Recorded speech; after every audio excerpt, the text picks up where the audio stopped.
ധന്യൻ Augustine John ഊക്കനച്ചൻ, charity സന്യാസിനി സമൂഹത്തിന്റെ സഭാസ്ഥാപകൻ. ഈശോയുടെ ഹൃദയമുള്ള അച്ഛൻ എന്ന് നാട്ടുകാർ വിളിച്ചിരുന്ന ഊക്കനച്ചൻ പതിവ് പോലെ ആ സന്ധ്യയ്ക്ക് നടക്കാനിറങ്ങിയതാണ്. ക്രിസ്തുമസ് കാലഘട്ടമാണ്. ആ വർഷം പതിവിലധികം തണുപ്പുണ്ട്, മഞ്ഞുണ്ട്. അച്ഛൻ നടന്നു നീങ്ങുന്നതിനിടയ്ക്ക് ഒരു കുടിലിന് പുറത്ത് ഒരു അമ്മൂമ്മ പഴയ മുണ്ടും പുതച്ചിരിക്കുന്നത് കണ്ടു.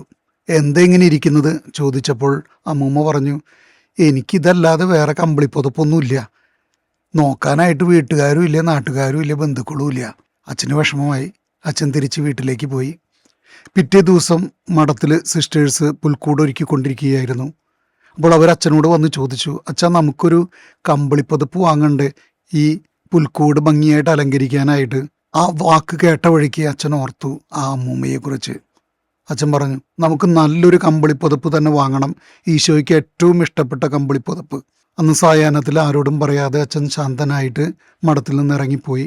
നേരെ ഈ അമ്മൂമ്മയുടെ അടുത്ത് ചെന്ന് തൻ്റെ കയ്യിലുണ്ടായിരുന്ന പുതിയ കമ്പിളിപ്പുതപ്പ് അമ്മാമ്മയെ ധരിപ്പിച്ചു.